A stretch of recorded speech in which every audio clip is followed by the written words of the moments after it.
Assalamualaikum warahmatullahi wabarakatuh.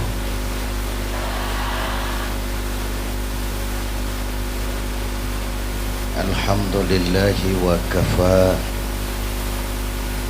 Wassalatu wassalamu ala sayyidina Muhammadin al-Mustafa wa ala alihi wa ashabihi ahli sidqi wal wafa. Amma ba'du. Para ulama yang saya muliakan, bapak-bapak, ibu-ibu yang saya hormati, alhamdulillah malam ini kita sudah banyak mendapat ilmu-ilmu yang sangat berharga, baik yang disampaikan oleh Ketua Umum PBNU Profesor Dr. Said Aqil Siraj, lebih-lebih yang baru saja disampaikan oleh Al-Mukarram Ananda Ki Haji Jeffrey Al-Bukhari. Saya yakin semua nasihat-nasihat tadi besar manfaatnya buat kita semua. Mudah-mudahan kita tidak hanya pandai jadi pendengar yang baik, tapi juga pandai mengamalkan dengan baik apa yang kita dengarkan.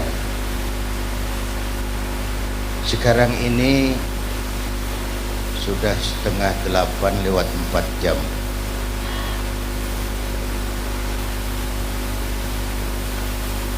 Jadi saya 5 menit saja. Pertama, saya bersyukur dapat menghadiri hari ulang tahun ke-48 Jam'iyah Mahabbatur Rasul, sekaligus memperingati Maulid. Dari sisi ini saya ingin bicara. Dalam sejarah saya belum pernah membaca ada seorang pemimpin yang begitu besar cintanya kepada umatnya seperti halnya Rasulullah Sallallahu Alaihi Wasallam.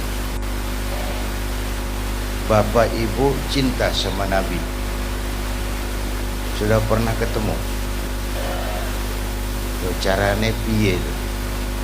Belum ketemu kok cinta. Biasanya orang cinta itu kan ketemu dulu, ya. Witing tresno jalaran soko kulino. Inilah hebatnya. Kita belum pernah ketemu Rasul, kita belum pernah melihat mukjizat, kita belum pernah mendengar suaranya, entoh kita cinta kepada beliau. Jauh lebih baik ketimbang orang yang hidup dan bertemu Rasul, melihat wajahnya, menyaksikan mukjizat, mendengarkan wahyu, tapi mereka tidak mau beriman. Nah, Bapak Ibu hadirin, orang yang cinta kepada sesuatu biasanya mencontoh yang dicintainya. Apa yang mau kita contoh? Saya ngikuti yang disampaikan Ananda Ustadz Jeffrey tadi. Pertama, ibadah.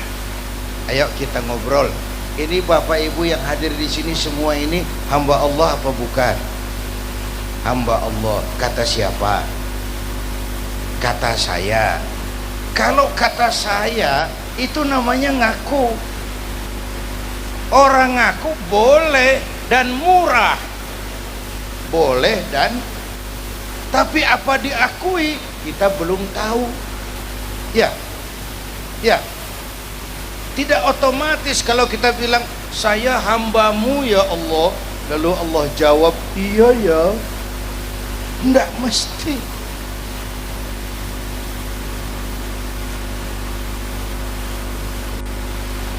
Karena berapa banyak orang dalam hidup mulutnya berkata saya hamba Allah, perbuatannya bilang dia hamba dunia, hamba setan, hamba nafsu, budak jabatan. Tidak sesuai ucapan dengan perbuatan. Bu, Hamba Allah itu diuji, digojlok, digembleng, lulus, lolos. Hamba Allah. Apalagi tadi anak Jeffrey bilang kita semua ini kan dititipi. Ya Bu ya, masih ingat itu? Kita ini dititipi saja. Kalau begitu kata saya, kita ini seperti tukang parkir. Tukang parkir di pasar tuh paling enak hidupnya. Walaupun mobil banyak, mereknya bagus-bagus, tidak pernah sombong. Tenan lagi, tukang parkir itu walaupun mobil banyak, mereknya bagus-bagus, tidak pernah sombong. Nanti mobil pergi satu demi satu, habis sama sekali, dia tidak sedih. Tenang, mobil banyak enggak sombong, mobil habis enggak sedih. Ini namanya nyengir tapi mikir. Saya lagi ngomong tasawuf ini. Tukang parkir itu tidak merasa memiliki, tapi merasa dititipi. Inilah tasawuf. Siapa saja kalau merasa memiliki, bersiaplah kehilangan, dan itu menyakitkan. Tapi kalau merasa dititipi, harta, jabatan, anak, ilmu itu titipan, hiduplah seperti tukang parkir. Bagaimana tukang parkir? Pertama, titipan tidak boleh bikin kita sombong. Jadi penjeh, dititipi kok sombong, tidak pantas ah. Dititipi kok sombong, tidak pantas ah. Tidak pantas ah. Pak Zainuddin titip mobil ya, monggo. Yang punya mobil pergi, saya petatang peteteng. Emangnya mobil kamu? Ada orang dititipi jabatan oleh Allah, sombong. Ada apa tidak pejabat sombong? Ada, namanya Fir'aun. Namanya tuh pejabat-pejabat sombong tuh anak buah Fir'aun semua. Dititipi kok sombong, tidak pantas ah. Ada orang dititipi harta oleh Allah, jadi wong sugih, sombong, mentang-mentang kaya, sama tetangga tidak mau kenal, orang lain kecil semua, jalan tidak injak tanah. Kuntilanak, tidak pantas dititipi kok sombong. Satu, udah nggak pakai A. Yang kedua, titipan harus dijaga baik-baik. Kalau tidak, yang nitip marah. Yang nitip marah. Pak Zainuddin titip sepeda motor ya, monggo.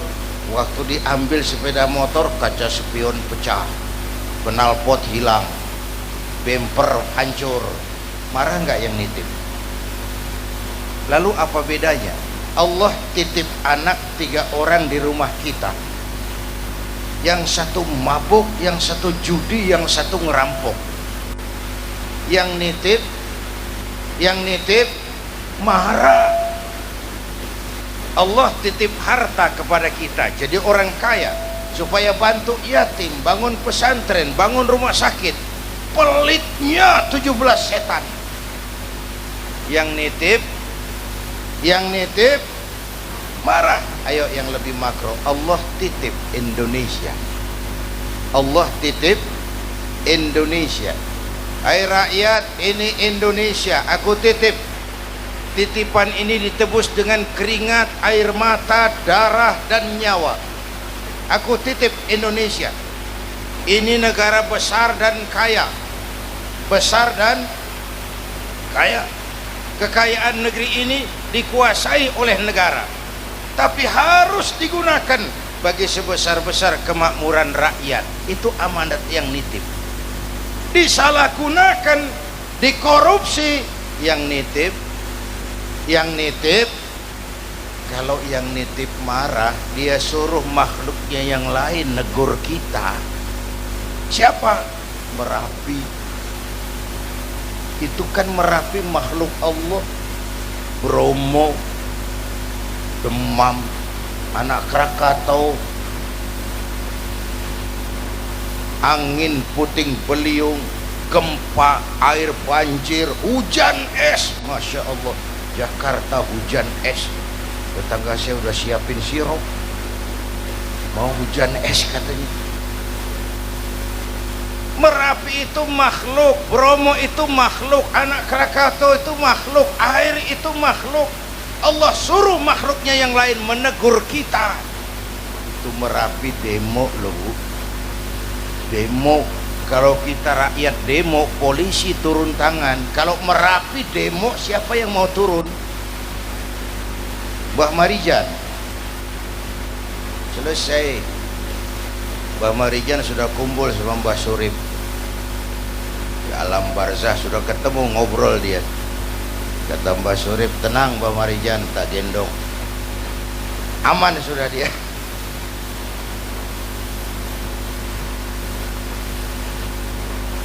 Bapak Ibu hadirin yang saya hormati, yang 100 tahun kita bangun selesai oleh gempa 2 menit.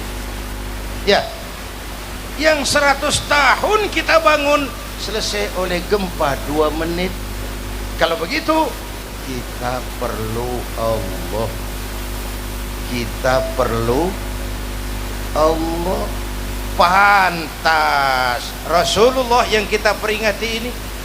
Kalau ada orang yang hatinya paling bersih, Rasulullah. Akhlaknya sempurna, Rasulullah. Dosa sudah diampuni, Rasulullah. Tapi orang yang dosanya sudah diampuni, hatinya bersih, akhlaknya baik, kalau sholat malam kakinya bengkak karena rajin sujud.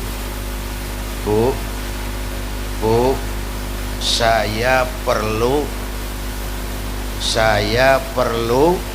Allah. Dosa sudah diampuni, hati paling bersih, akhlak sempurna. Tapi kalau sholat malam kakinya bengkak karena rajin sujud. Saya tahu di sini juga banyak yang kakinya bengkak. Apa asam urat? Ya masing-masing lah jawaban itu. Bapak Ibu hadirin yang saya hormati, saya perlu Allah. Saya hambamu ya Allah dalam segala keadaan. Miskin hamba Allah, jadi orang kaya tetap hamba Allah. Saya jaksa tapi saya hamba Allah. Saya jenderal tapi saya hamba Allah. Saya gubernur tapi saya hamba Allah. Saya pengusaha besar tapi saya hamba Allah. Dalam segala keadaan. Bu, nanti itu yang pertama dihidupkan bukan kita manusia, Pak. Yang pertama dihidupkan itu malaikat. Malaikat dihidupkan semua, diatur panitia akhirat. Saya mau cerita syafaat, diatur panitia akhirat. Malik, siap, sediakan neraka. Aku mau bakar itu bajingan tengik yang waktu di dunia tidak mau sujud, jauh dari ulama, tinggal di masyarakat, selalu menebarkan keonaran, kejam kepada yatim, tidak mau menolong yang kesulitan. Siapkan neraka. Baik Ridwan, ya, sediakan surga. Aku mau balas hamba-hambaku yang waktu di dunia rajin sujud, dekat dengan ulama, santun kepada yatim, suka menolong orang yang perlu pertolongan, tengah malam masih maulidan. Siapkan surga. Baik Jibril, Mikail, iya, ke surga. Lalu ambil kendaraan buruk, turun ke alam, cari di mana kubur kekasihku Muhammad, bangunkan dari kuburnya, bawa ke surga. Siap. Turun Jibril, Mikail ke alam yang sudah hancur-hancuran, nyari kuburan yang nggak ketemu, nyari Jombang saja sulit, sudah rata semua. Kata Jibril, Mikail, iya, sebelah mana kubur Nabi? Gak tahu, ini rata semua. Lalu dua-duanya sujud mohon pertolongan Allah. Dengan izin Allah terbuka kubur baginda Nabi. bangun dari kubur seperti orang bangun tidur, menoleh ke kanan, menoleh ke kiri. Adalah Jibril. Lalu tanya, ayu yaumin hadza ya Jibril, ini hari apa Jibril? Kata Jibril, kiamat Muhammad. Jibril, kalau memang ini hari kiamat, aina ummati, umat saya mana Jibril, umat saya mana? Bangun dari kubur, tahu kalau hari sudah kiamat, yang pertama ditanya, aina ummati, umat saya mana? Kita yang ditanya. Kata Jibril, manusia semua, kau orang pertama yang dibangkitkan dari kubur Muhammad. Lalu kita ke surga. Perintah Allah, perintah Allah. Sampai di surga Nabi seperti orang tidak kerasan gitu loh Bu, mukanya murung, mondar mandir. Sampai Allah tegur Muhammad, labbaik ya Rabb. Tidak enak toh di surga? Enak. Kurang cukup fasilitas? Cukup. Kenapa kamu seperti orang tidak kerasan gitu loh? Saya teringat umat saya, ya Allah, umat saya bagaimana nasibnya. Iya sih, saya sudah enak di DPR. Salah. Iya, saya sudah enak di surga, kursi empuk, gaji cukup, dapat mobil dinas, dapat rumah. Itu umat saya yang waktu kampanye pada kepanasan, bagaimana nasibnya? Jadi saya minta izin keluar mau tengok saya punya umat. Bangun dari kubur, umat yang ditanya. Sudah tinggal di sorga, umat yang diingat. Nanti itu kan setiap orang bingung dengan urusannya masing-masing. Sekelompok di sudut berunding, kita mau diadili ini, kita cari bantuan yuk. Sehari itu hanya beliau yang diizinkan Allah. Beliau yang memanggil ummati ana laha ta'ala ummati, umatku sini, umatku sini. Jadi pantas kalau pemimpin seperti ini kita cintai. Ya Bu nggih? Ya Bu ya. Jadi satu yang mau kita contoh bagaimana beliau ibadahnya luar biasa. Yang kedua, modal utama perjuangan beliau itu adalah akhlakul karimah, moral force. Tidak pernah dakwah dengan kekerasan, tidak pernah dengan bujukan materi. Ayo, siapa masuk Islam kaos oblong sudah disablon. Tidak. Ayo yang masuk Islam beras 2 liter. Tidak. Dakwahnya dengan akhlak, budi pekertinya dipuji Allah, wa innaka la'ala khuluqin. Nah, sekarang soalnya kepada siapa sih kita harus berakhlak? 3 saya sampaikan. Jam 00:10. Artinya ini sudah ganti hari toh. Ya, inilah ceramah terpanjang di dunia. Saya pidato dari hari Sabtu, dari hari Minggu sampai hari Senin, jam 00:10. Bu, saya cerita apa tadi? Kepada siapa kita harus berakhlak? Kita ini semua harus berakhlak kepada 3 hal. Berapa? 3. Yang pertama, kita harus berakhlak kepada Allah. 13 tahun Nabi berjuang di Mekah memperbaiki akhlak kepada Allah, menanamkan tauhid, meluruskan keyakinan, membangun akidah. 13 tahun di Mekah pasang fondasi dengan hitungan, kalau fondasi kuat bangunan aman, kalau fondasi melenceng bangunan bengkok, kalau fondasi rapuh bangunan runtuh. Bangunan bagaimana fondasinya, orang hidup bagaimana imannya. Ini kan kita bangsa Indonesia sekarang ini Pak, bukan cuma perlu orang pintar, bangsa kita perlu orang benar. Ya Bu, Ibu lebih baik mana, punya anak pintar tapi tidak benar, atau punya anak benar tapi tidak pintar? Biar benar asal pintar. Tapi di masyarakat kan orang bilang begini, Pak, dia itu walaupun nggak pintar tapi orangnya benar Pak. Ya toh? Artinya masyarakat lebih menerima orang yang benar tidak terlalu pintar ketimbang pintar tapi tidak benar. Indonesia bangkrut, terpuruk itu kan lebih banyak ulahnya orang pintar tapi tidak benar.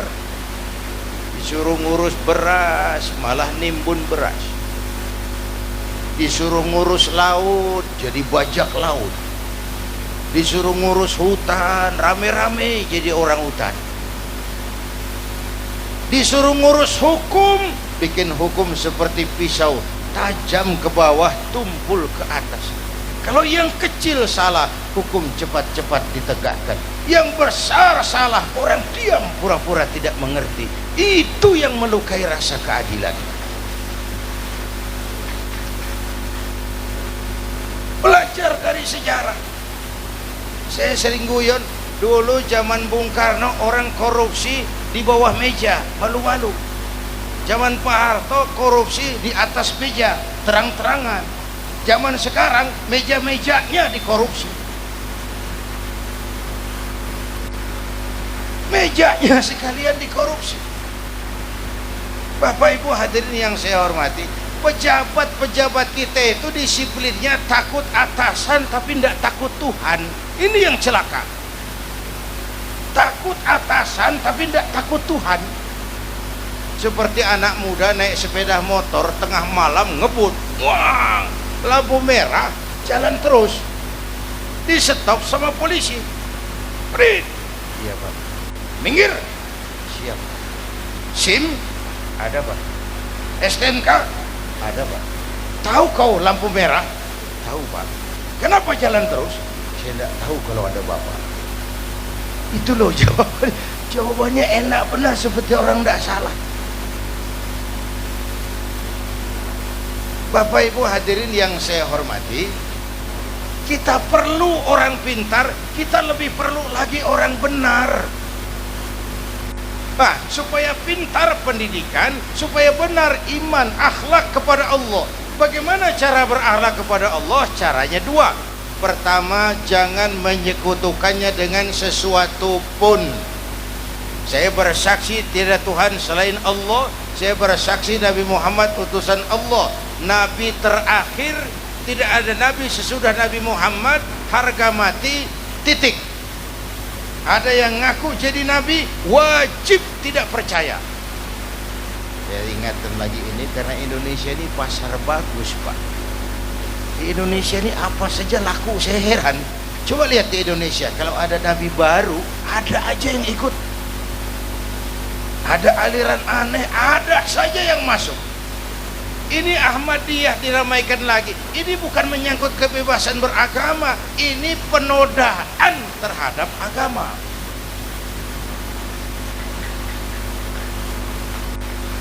Oh, kalau kebebasan beragama kita sangat menghormati kok. Kita tidak jengkel orang Kristen bilang Tuhan tiga, Tuhan Anak, Tuhan Bapa, Ruhul Kudus, Trinitas. Silahkan, itu babnya lakum dinukum. Kita tidak marah.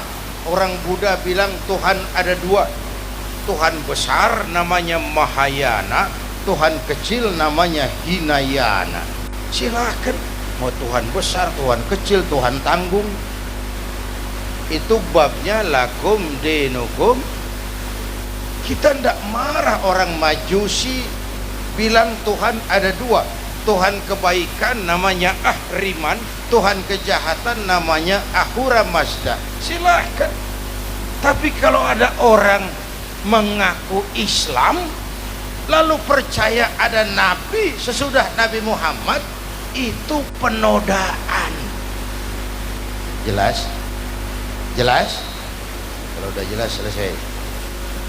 Berapa banyak kita sudah jadi korban nabi-nabi palsu. Mulai dari Al-Qiyadah, Ahmad Musaddiq, masih ingat? Pelatih bulu tangkis jadi nabi. La haula wala quwata. Dapat wahyunya di Bogor. Padahal di Bogor biasanya dapat talas. Dia dapat wahyu. Ditangkap polisi 4 tahun.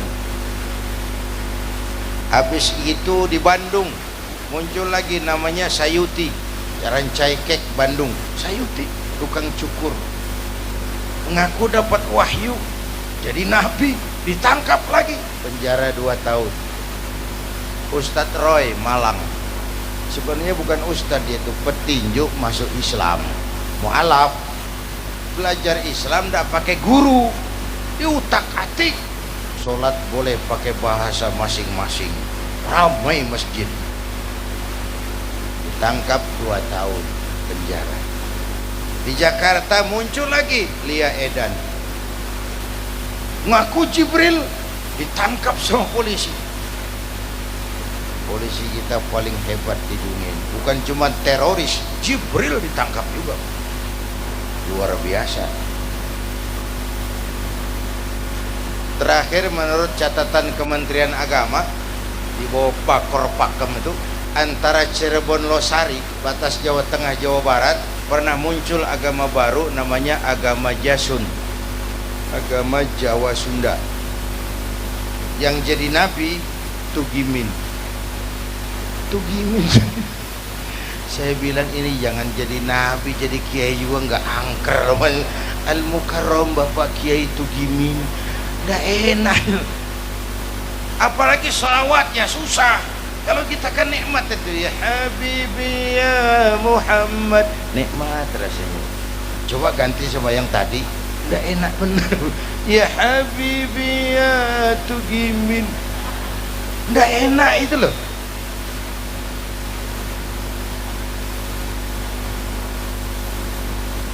Nah yang aneh, berita-berita yang naik selalu menyudutkan umat Islam. Beritanya dipangkas separuh, bukan penyebabnya yang dicari, tapi akibatnya yang diberitakan. Di Bekasi ada pastor dianiaya, nggak cerita penyebabnya apa. Di Cikesik ada penyerbuan, seolah umat Islam lah yang biang kerok. Padahal nggak mungkin lah ada asap kalau nggak ada api, ya, kecuali knalpot. Tidak mungkin ada asap kalau tidak ada api, kecuali knalpot. Bapak Ibu hadirin yang saya hormati, akhlak kepada Allah, jangan menyekutukannya dengan sesuatu pun, dan jangan menyembah kecuali hanya kepadanya. Kita perlu Allah, kita perlu Allah.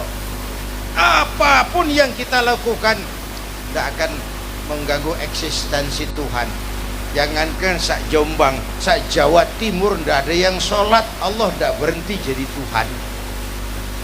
Ya, kita perlu Allah.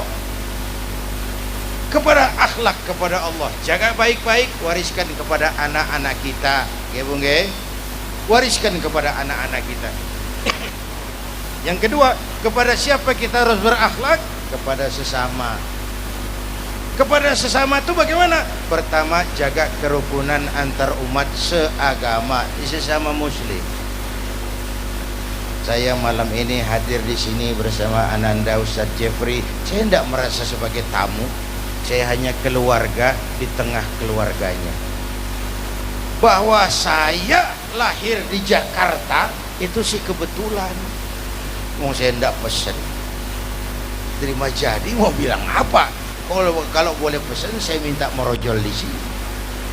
Makanya benar yang disampaikan Anda Jeffrey tadi, ibu-ibu ini mestinya lebih terima kasih sama Rasulullah. Bu, ibu mestinya lebih terima kasih sama Rasulullah. Beliau angkat derajat kaum perempuan. 14 abad yang lalu bukan Arab, dunia. Nasib perempuan kelabu, menyedihkan, dilahirkan hanya untuk melahirkan alat pemuas nafsu, harganya murah. Ini loh Pak, sebelum Rasulullah datang ini murah ini. Sebelum Rasulullah datang murah. Di Jawa raja-raja sebelum kenal Islam ngumpuli perempuan seenaknya loh, selirnya 30, 40, dilecehkan. Ya Bu, di Turki, sultan-sultan Turki seenaknya ngoleksi perempuan, harem, ratusan perempuan. Di Cina, kaisar terakhir dinasti Ming bangun istana 1000 kamar. Kenapa? Istrinya 1000.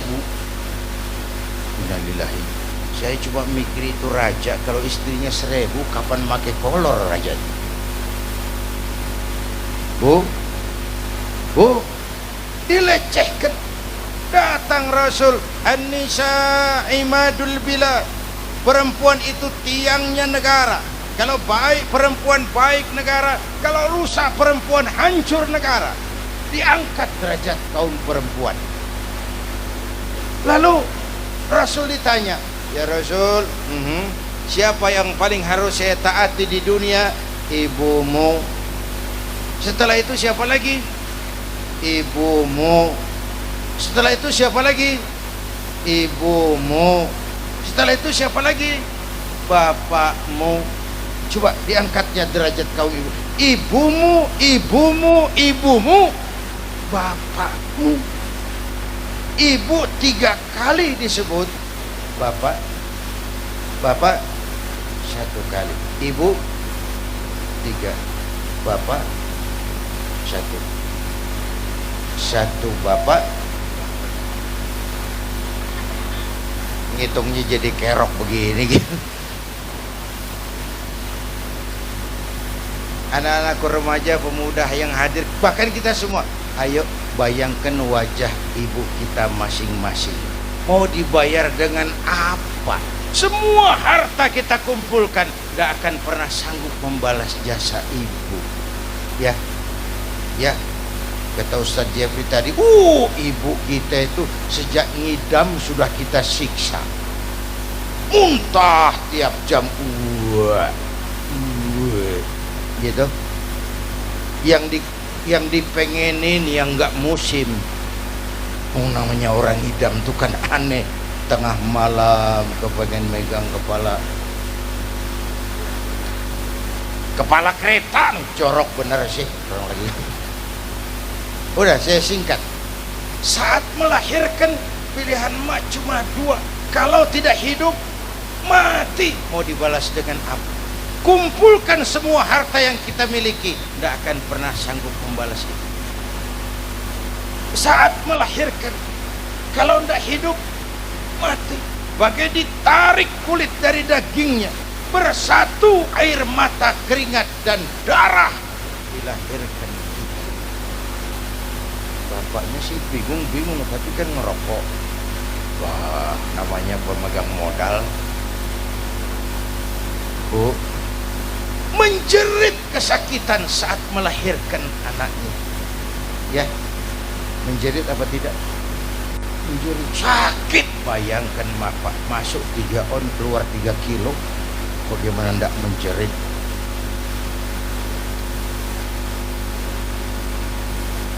Tidak imbang nih, nanti pulang banyak yang nimbang nih saya rasa.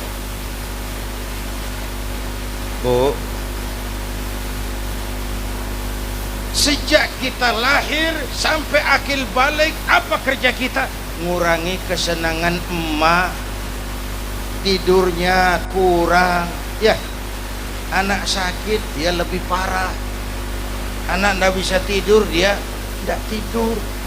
Kita, emak sedang makan enak-enak, kita di pangkuannya, apa marah emak? Enggak, malah bilang, aduh anakku tainya cakep bener, tainya cakep. Anak tuh, emak tuh kalau nimang anak, saya lihat anak raja, anak raja katanya, padahal hitam korengan, anak raja. Bapak Ibu hadirin yang saya hormati, ngomong apa sih tadi? Rukun kepada sesama, rukun kepada sesama. Kita bersyukur ada Jam'iyah Mahabbatur Rasul. Sekarang ini soalnya banyak orang bisa memberi contoh, tapi sedikit orang bisa jadi contoh. Memberi contoh mudah, menjadi contoh yang sulit. Bapak Ibu hadirin yang saya hormati, idola kita tidak lain baginda Rasul. Akhlak kepada sesama. Saya enggak merasa sebagai tamu, saya hanya keluarga di tengah keluarganya. Soal saya lahir di Jakarta itu kebetulan, yang kebetulan ndak usah diributkan toh. Warna kulit seperti ini, pesan ndak, jangan ribut soal warna kulit. Dari suku apa kita lahir, pesan apa ndak, jangan ribut soal suku. Potongan seperti ini, pesan apa ndak, jangan pernah menghina orang, ya, ya, jangan pernah menghina orang. Ayo bangun kebersamaan, kerukunan, kesatuan dan persatuan. Yang kedua, rukun antar umat beragama. Kita hormati orang lain agama. Soal agama orang lain, lakum dinukum. Saya ulangi kalimatnya, jangan salah redaksi. Kita hormati orang lain agama. Soal agama orang lain, lakum dinukum. Jangan terjebak pada pluralisme dangkal. Oh enggak gitu Pak Zainuddin, gimana musimnya aja, waktunya maulid ya maulid, nanti Rajab Isra Mi'raj, Desember Natal ya ikut, Waisak ikut, Nyepi hayo. Toleransi itu toleransi yang salah pasang. Kalau tumbuh-tumbuhan namanya toge. Toge itu nggak punya kepribadian, mau ikut-ikutan saja. Ada gado-gado, toge ikut. Ada rawon, toge masuk. Ada asinan, toge nyampur. Makanya toge nggak ada yang lurus. Bengkok semua toge itu. Bapak Ibu hadirin yang saya hormati, yang ketiga, rukun antar umat beragama dengan pemerintah seperti sudah diajarkan dalam kita sholat berjamaah. Di tengah kita mengalami krisis idola, kita hidupkan kembali idola semangat kita untuk mencontoh kepada Rasulullah Shallallahu Alaihi Wasallam. Nah, Bapak Ibu Saudara, sudah 12:30. Saya kira inilah sekelumit yang dapat saya sampaikan. Mudah-mudahan majelis Mahabbatur Rasul ini berjalan terus, membina umat, menanamkan kecintaan kepada Rasulullah dan kecintaan kepada Islam. Terima kasih, mohon maaf. Usikum wa iyaya bitaqwallah. Wassalamualaikum warahmatullahi wabarakatuh.